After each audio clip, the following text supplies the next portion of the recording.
দক্ষিণ দিনাজপুর জেলা কুশমন্ডি ব্লকের মালিগাঁও গ্রাম পঞ্চায়েতের একডালা এলাকায় স্বাধীনতার পর ঢালাই রাস্তার উদ্বোধন হলো। জেলা পরিষদের প্রায় 12 লক্ষ টাকা বরাদ্দে 300 মিটার দীর্ঘ এই রাস্তার উদ্বোধন করেন দক্ষিণ দিনাজপুর জেলা পরিষদের সহকারী সভাধিপতি অম্বরীশ সরকার। রবিবার এক অনুষ্ঠানের মধ্য দিয়ে ফিতে কেটে ও নারকেল ফাটিয়ে আনুষ্ঠানিক উদ্বোধন করা হয়। এদিন উপস্থিত ছিলেন মালিগাঁও গ্রাম পঞ্চায়েতের উপপ্রধান আবুল কালাম আজাদ, গ্রাম পঞ্চায়েত সদস্য সারোয়ার হোসেন, ইসমাইল আলী, মোহাম্মদ বুধিরুদ্দিন জামান, লুৎফার রহমান সহ বহু গ্রামবাসী। উল্লেখ্য, এতদিন কাঁচা রাস্তা দিয়ে যাতায়াত করতে চরম সমস্যায় পড়তে হতো স্থানীয়দের। গর্ভবতী মহিলাদের পর্যন্ত কাঁধে করে নিয়ে গিয়ে অ্যাম্বুলেন্স ধরাতে হতো, কারণ গ্রামে গাড়ি ঢোকার পথই ছিল না। নতুন রাস্তা পেয়ে তাই খুশির জোয়ার গ্রামে। সহকারী সভাধিপতি অম্বরীশ সরকার বলেন, দক্ষিণ দিনাজপুর জেলা পরিষদের পক্ষ থেকে আমাদের এইখানে এটা হচ্ছে কুশমন্ডি ব্লকের মালিগাঁও অঞ্চলের একডালা গ্রাম। এই গ্রাম থেকে বেরোনোর যে রাস্তা, দীর্ঘদিন ধরে এই গ্রামের মানুষের দাবি ছিল যে এই রাস্তাটা মানে বর্ষার সময় একদম চলাচলের অযোগ্য হয়ে যায়। তো সেটা একদম ইলেকশনের সময় থেকেই, যখন নির্বাচনে আমরা লড়ি সেই সময় থেকেই এই এলাকার মানুষের দাবি ছিল যে এই রাস্তাটাকে করতে হবে।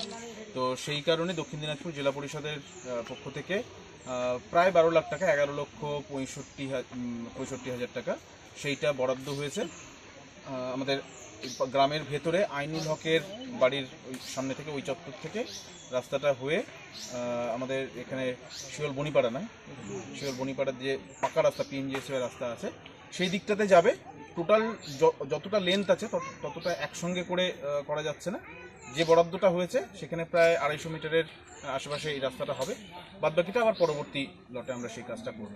সাধারণ মানুষ এখানে একদম মানে মায়েরা থেকে শুরু করে এখানকার ছেলে মেয়ে সবার চলাচলের রাস্তা হচ্ছে, মেন রাস্তা হচ্ছে এটা। তো স্কুলে যাওয়া, কাজে যাওয়া সমস্তটাই এই রাস্তার উপর দিয়ে নির্ভর করে এই মানে পুরো গ্রামের মানুষেরা। তো সেইটা খুবই অসুবিধা হতো। আমরাও বর্ষার সময় এসে দেখেছি যে মানে গ্রামে ঢোকা বেরোনো প্রচণ্ড অসুবিধা হতো, বাচ্চা কাচ্চাদের স্কুলে যেতে অসুবিধা হতো। তো সেইটা অবশ্যই সমাধান হবে। এ বিষয়ে গ্রামবাসী মোহাম্মদ বুধিরুদ্দিন জামান জানান, এটা হলো প্রায় 250 কিলোমিটার। কত টাকা বরাদ্দ দেয়? প্রায় 12 লক্ষ টাকা। প্রায় কতটা বলার না, আমরা সেই স্বাধীনতার পর থেকে মানে বাপ দাদু চলে গেছে, শুনি যে সমস্যায় ভুগি সেটা বলার নয়। আচ্ছা, কতটা উপভোক্তা মানে আপনাদের? আমরা ঠিক কি বলবো জানেন, সকালবেলা ডিনার করার পরে যেমন সুস্থ মনে হয় রাস্তাঘাট ঠিক আমরা সেরকম ভাবে সুস্থ হবো।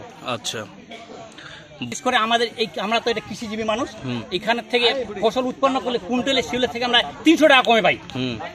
কোনো একটা ট্র্যাক্টর ভোগে না। আর সব থেকে যেটা আমাকে ভালো লাগছে, কোনো মা বোনের যে হঠাৎ করে প্রসব বেদনা শুরু হয়, মাতৃযান এসে রাস্তায় দাঁড়িয়ে থাকে, খুব কষ্ট করে তাকে কাঁধে করে নিয়ে গিয়ে মাতৃযান তুলতে হয়। আমরা বিশেষ করে ওটার জন্য উপকৃত হব। কুশমন্ডি থেকে দিলদার আলীর প্রতিবেদন, নিউজ টুডে।